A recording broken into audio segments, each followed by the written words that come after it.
आज Doubtnut app download करें। Doubtnut पर अपने सभी गणित, रसायन विज्ञान, भौतिक विज्ञान और जीव विज्ञान के डाउट्स का करो सफाया। बस प्रश्न की फोटो खींचो, एक ही प्रश्न को क्रॉप करो और तुरंत वीडियो सोल्यूशन पाओ। अभी डाउनलोड करें। प्रश्न दिया हुआ है कि आसमान का रंग नीला एवं बादलों का रंग सफेद क्यों दिखाई देता है। ठीक है, तो हमें बताना है कि ऐसा क्यों होता है कि आसमान का रंग तो नीला दिखाई देता है लेकिन बादलों का रंग हमें सफेद दिखता है। ठीक है, तो पहले तो हम जानेंगे कि आसमान का रंग नीला क्यों दिखाई देता है। तो देखिए, आसमान का रंग नीला दिखाई देने का कारण होता है प्रकाश का प्रकीर्णन।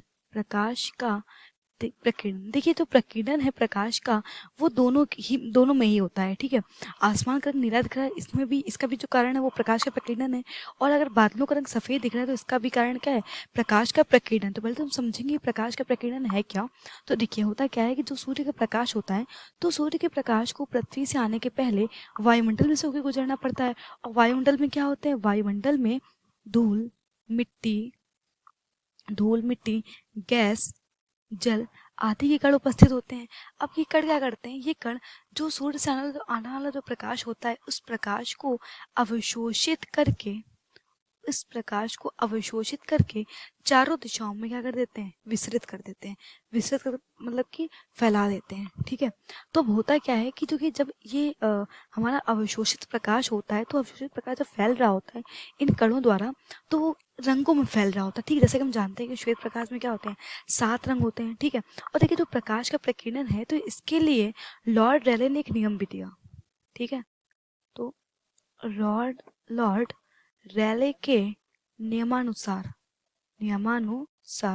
तो लॉर्ड रेले ने बताया कि जो हमारा ये प्रकीर्णित प्रकाश है, इस प्रकीर्णित प्रकाश की जो तीव्रता होगी वो तरंग दैर्ध्य के चतुर्थ घात के व्युत्क्रमानुपाती होगी। इसका मतलब क्या है, जो प्रकीर्णित प्रकाश की तीव्रता है वो प्रकाश के तरंग दैर्ध्य पर निर्भर करेगी। ठीक है, देखो इसका मतलब क्या है, इसका मतलब ये है कि जिस रंग की तरंग दैर्घ्य जितनी कम होगी उसका प्रकीर्णन उतना ही अधिक होगा, और जिस रंग की तरंग दैर्घ्य जितनी अधिक होगी उसका प्रकीर्णन क्या होगा, उतना ही कम होगा। ठीक है, अब देखो अगर आपको ये समझ में आ गया है तो आपको ये भी समझ में आ गया होगा कि जो हमारा लाल रंग है, तो लाल रंग की अगर आप तरंग दैर्घ्य की बात करो तो लाल रंग की तरंग दैर्घ्य क्या होती है, सबसे अधिक होती है। जबकि नीले रंग की, या हम कह सकते हैं बैगनी रंग की, बैगनी नीली सब क्या है, सबसे ऊपर वाले क्रम में है। मतलब अगर विबग्योर में देखो तो विबग्योर में जो हमारे सबसे ऊपर वाले रंग है, इन सबकी तरंग दैर्घ्य क्या होती है, सबसे कम होती है। मतलब जो विबग्योर है वो तरंग दैर्घ्य का बढ़ता हुआ क्रम है। तो अगर आप देखो विबग्योर के आधार पे, तो लाल रंग की तरंग दैर्घ्य सबसे अधिक है, जबकि सबसे कम तरंग दैर्घ्य किसकी है, बैगनी और नीले रंग की। ठीक है, तो इन नीले रंग की जो तरंग दैर्घ्य वो क्या है, सबसे कम है। तो अगर तरंग दैर्घ्य कम है, इसका मतलब क्या है कि इनका जो प्रकीर्णन है वो भी उतना ही अधिक होगा। अब नीले, बैगनी और जामुनी रंग का प्रकीर्णन इतना ज़्यादा होता है कि जो है आकाश हमें कैसे दिखता है, आकाश का रंग हमें नीला दिखता है। ठीक है, आपको समझ में आ गया होगा कि केवल नीला ही क्यों दिखता है, कोई और रंग क्यों नहीं दिखता है, क्योंकि बैगनी, नीला, जामुनी इन तीनों रंगों के प्रकीर्णन सबसे अधिक होते हैं। क्यों, क्योंकि इनकी तरंग दैर्घ्य सबसे अधिक होती है, और जिस रंग की तरंग दैर्घ्य जितनी तरंग दैर्घ्य जितनी कम होती है उसका प्रकीर्णन भी उतना ही अधिक होता है। ठीक है, तो इतना तो मैं लॉर्ड रेले ने बता दिया था, तो इतना तो हमको समझ में आ गया है कि आसमान का रंग नीला क्यों होता है।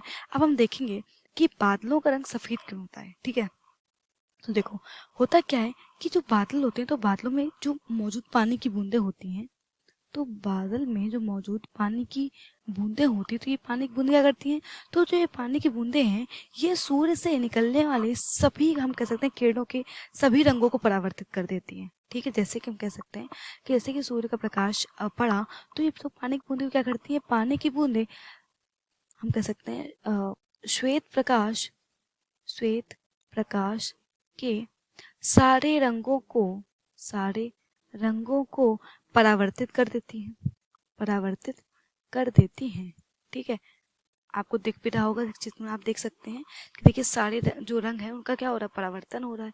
तो होता क्या है कि केवल जो है सफेद रंग ही बचता है हमारे पास। ठीक है, और क्योंकि बाकी जो रंग होते हैं, इन बाकी रंगों का हम कह सकते हैं प्रकीर्णन हो चुका होता है। बाकी रंगों का प्रकीर्णन हो चुका होता है। ठीक है, तो केवल सफेद रंग ही बचता है, तो इसलिए ही जो है बादल हमें सफेद दिखाई देता है, क्योंकि क्या करता है, पानी की जो बूंदें होती हैं वो सारे रंगों को बिखेर देती हैं और केवल सफेद रंग ही बचता है, इसलिए ही केवल बादल जो है हमें सफेद रंग का दिखाई देता है। ठीक है, तो यही हमारे प्रश्न का उत्तर है। धन्यवाद। कक्षा 6 से 12वीं से लेकर नीट, IIT, JEE वो एडवांस के लेवल तक 1 करोड़ से ज्यादा छात्रों का भरोसा।